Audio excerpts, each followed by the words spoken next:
Cuando nos han enseñado historia de las artes visuales y de la música académica occidental, siempre nos han hablado de un canon integrado por grandes artistas, hombres. Por lo que cabe preguntarnos, ¿también hubo grandes mujeres artistas? Claro, aparte de las conocidas Frida Kahlo, Remedios Varo y Leonora Carrington. Acompáñame a este breve recorrido desde el Renacimiento hasta el siglo XX a través de las biografías de dos grandes pintoras y dos grandes compositoras. Iniciemos con la pintura del Renacimiento. Seguro vienen a tu mente La Última Cena de Leonardo da Vinci y El Nacimiento de Venus de Sandro Botticelli. Sin embargo, es necesario hablar de Lavinia Fontana, una de las retratistas más importantes del tardo Renacimiento, que destacó por la calidad de sus retratos, por ser una de las primeras mujeres pintoras que recibió grandes encargos públicos, que fue tratada a la par que sus colegas hombres e incluso fue mejor pagada. Lavinia Fontana nació el 24 de agosto de 1552 en Bolonia, un cruce de caminos mercantil y artístico. Ella era hija de Próspero Fontana, un pintor manierista del que aprendió desde joven. Gracias a él conoció a pintores de las diversas escuelas del norte de Italia, entre ellos a la gran pintora Sofonisba Anguissola, y también tuvo maestros como Bernardino Campi y Bernardino Gatti. Una de sus obras célebres es el autorretrato con Spinetta de 1577, en el que se retrata tocando la spinetta y con un caballete de fondo, representándose como una mujer culta, refinada y con el oficio de pintora, que le permitía ganarse la vida.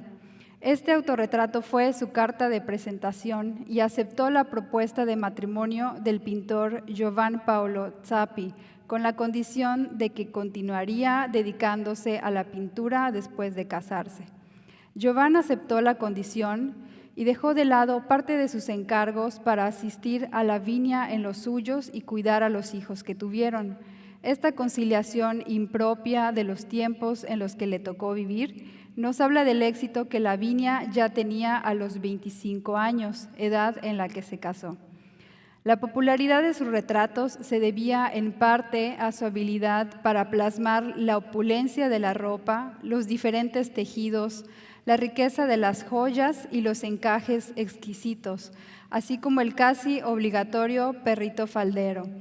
Lavinia también incluyó retratos de los niños de las principales familias de la ciudad en composiciones religiosas pintadas para capillas privadas. Cuando Lavinia Fontana tenía casi 50 años, fue invitada a trasladarse a Roma para ser retratista de la Santa Sede. Allí tuvo una gran clientela entre los miembros de la curia, diplomáticos, nobles y sobre todo damas. Además de retratos, tuvo muchos encargos de arte sacro, incluyendo la decoración de capillas.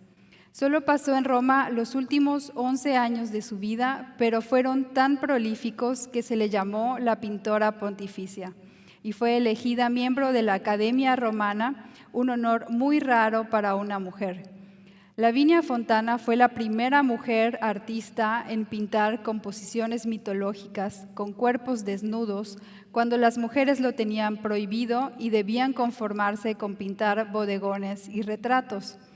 En su honor se acuñó una medalla en Roma en 1611, pero su éxito profesional no fue similar en lo personal, ya que de los 11 hijos que dio a luz, 8 murieron prematuramente.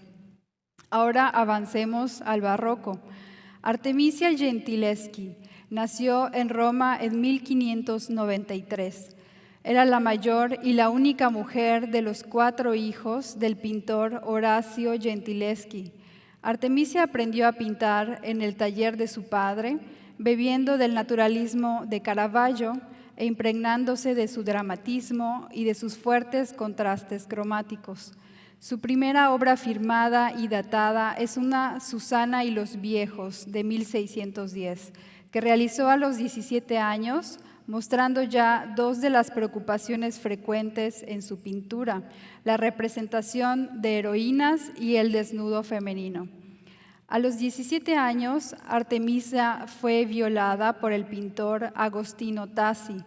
Siguió un juicio en 1612 en el que Artemisia fue sometida a interrogatorios y torturas físicas. Tassi fue declarado culpable y condenado a un breve exilio que además incumplió. Después del juicio, Horacio Gentileschi arregló un matrimonio para su hija con un pintor poco conocido. El matrimonio no duró más que una década, pero permitió a Artemisia establecerse por su cuenta en Florencia. Artemisia llegó a Florencia en 1612 decidida a hacerse un nombre. Al llegar, completó la que ahora es su composición más famosa, la icónica Judith decapitando a Holofernes. Allí tuvo 5 hijos y se estableció como artista independiente, convirtiéndose en la primera mujer en ingresar a la Academia de las Artes del Dibujo en 1616. Sus numerosos viajes la situaron en lugar de privilegio para el conocimiento y la valoración tanto de la pintura contemporánea como de los máximos ejemplos del siglo anterior. Artemisia regresó a Roma en 1620, momento en el que se había convertido en una artista muy solicitada por cardenales y príncipes que querían retratos de ella. En 1638 al 39 tuvo lugar un paréntesis de su estancia napolitana, pues viajó a Londres, donde se encontraba su padre. Allí no dejó de pintar, conociéndose sus trabajos para la nobleza inglesa. Los últimos 25 años de su vida los pasó en Nápoles, donde estableció un exitoso taller, un logro extraordinario, considerando que no estaba empleada permanentemente en una corte real, ni disfrutaba de la protección de un esposo rico, poderoso o influyente. Seguimos avanzando ahora hacia el romanticismo. Clara Wieck, también conocida como Clara Schumann, fue pianista, compositora, esposa, madre, programadora de conciertos y profesora. Clara Wieck nació en Leipzig, Alemania, en 1819. Clara fue niña prodigio bajo la estricta batuta de su padre, Friedrich Wieck, un vendedor de pianos y profesor de música que le ofreció la mejor formación en piano, teoría, armonía, contrapunto, fuga, composición y voz con los mejores maestros del momento. Su primer concierto como intérprete fue en la Gewandhaus de Leipzig a los 9 años de edad. Clara empezó a componer mostrando un gran don con audaces modulaciones, libertad rítmica y reflejando las tendencias más avanzadas del momento, sumado al lenguaje de las obras más cultas y afamadas de la tradición. Una obra de su adolescencia que resulta espectacular e innovadora es el concierto para piano Opus 7. El 12 de septiembre de 1840, Clara Wieck y el compositor Robert Schumann contrajeron matrimonio. Ella tenía 21 años y él ya era un enfermo mental. Robert admiraba a Clara como compositora, pero seguido la menospreciaba y utilizaba las ideas de ella para sus propias composiciones. La consideraba inferior a él a nivel creativo, pero la necesitaba cerca como musa. Si Clara componía, debía escribir solo para él, y tan pronto la animaba a componer, la criticaba. Ella, de acuerdo con los valores sociales del momento, lo aceptó con sumisión.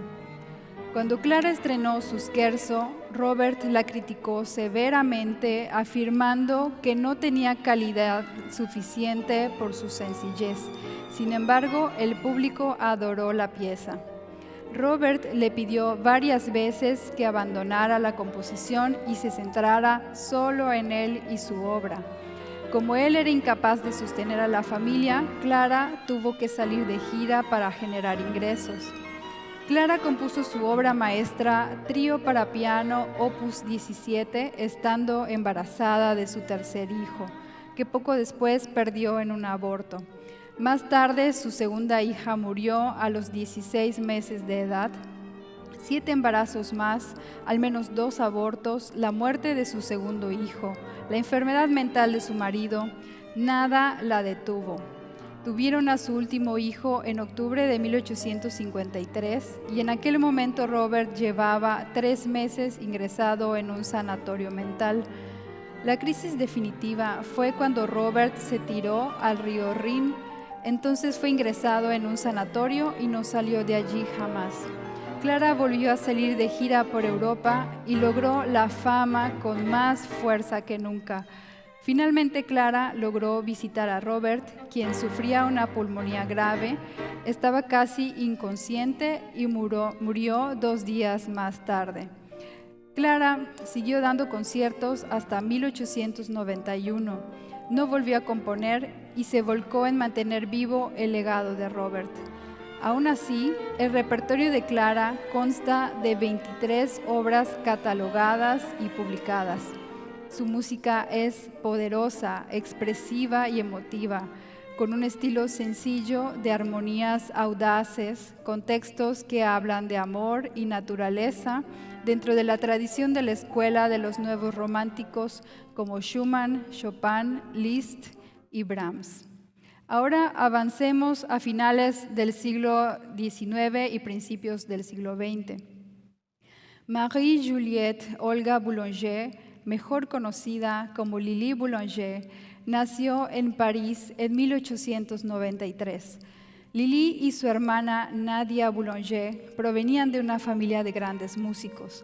Su madre, Rosa Miller, llegó a París para estudiar con Ernest Boulanger, profesor del conservatorio y ganador del Grand Prix de Roma en 1835. Maestro y alumna se enamoraron y se casaron. Cuando el padre murió, la responsabilidad de obtener dinero para la familia recayó en la hermana mayor, Nadia, y estuvo al cargo de su madre y de Lili, quien a los 2 años de edad padeció una bronconeumonía severa que desencadenó en una enfermedad crónica que la mantuvo en la cama durante largos periodos de tiempo hasta su muerte. Lili y Nadia estudiaron en el conservatorio desde muy temprana edad. Lili estudió composición y tocaba el violín, el violonchelo, el arpa, el piano y el órgano. En 1903, el gobierno reformista de Francia decretó que las artistas solteras mayores de 15 años y menores de 30 podían participar en el concurso Grand Prix de Roma. Y había normas diferentes para hombres y mujeres con desventajas para ellas. En 1913, a la edad de 19 años, Lili Boulanger fue la primera mujer en ganar el Grand Prix de Roma por su cantata Fausto y Helena, en la que explora las posibilidades vocales de hombres y mujeres usando la voz más grave de la mujer y la voz más aguda del hombre, y las une en un final a dúo que simboliza la unión de los 2 amantes. La prueba definitiva que le dio el primer premio fue la dirección de su obra ante la orquesta del Conservatorio de París, por supuesto formada por hombres.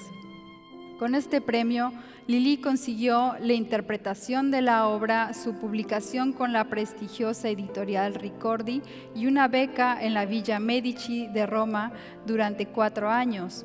Además, por contrato, debía escribir 2 óperas en un periodo de 8 años. Meses después de haber llegado a Roma, Lili regresó a París y fue atacado ya que comenzaba la Primera Guerra Mundial. La guerra supuso un tema recurrente en las composiciones de Lili. La guerra y la enfermedad hicieron que las obras de Lili se dirigieran hacia lo religioso y sagrado. Compuso desde lo más profundo del abismo, basada en el Salmo 130, versículo 1, y se cree que escribió su propia muerte en sus últimas composiciones, la ópera La Princesse Malène y su última obra, Pie Jesu. Su respuesta más lograda a la guerra fue su composición Antigua Oración Budista, plegaria cotidiana a todo el universo. En 1918, Lili murió y su hermana se encargó de guardar y mantener su legado. A pesar de su corta vida, fue una compositora muy prolífica. 34 obras escritas en París y 24 más que están perdidas o fueron destruidas. Casi toda su obra es vocal y orquestal, con estilo fastuoso, poderoso, imponente, bello y en ocasiones épico. Sus poemas tienen metáforas florales y de naturaleza, esperanza, ternura, alegría y plenitud, pero también nos habla de desolación, abismos y amores efímeros. Su música exploró los nuevos sonidos del modernismo de la época. En conclusión, estas son solo 4 grandes mujeres artistas, de entre un listado de miles que hoy en día ya se conocen. Muchas de ellas fueron respetadas y afamadas en su tiempo, pero después cayeron en el olvido y no fueron incluidas en el canon patriarcal de la historia del arte y de la música que se escribió en los libros, que se ha enseñado y se sigue interpretando en conciertos hasta hoy. Escríbeme en un comentario si ya conocías o no a estas 4 artistas y te invito a ver sus pinturas y escuchar sus composiciones en las plataformas digitales. Juntos transformemos Yucatán. Gobierno del Estado.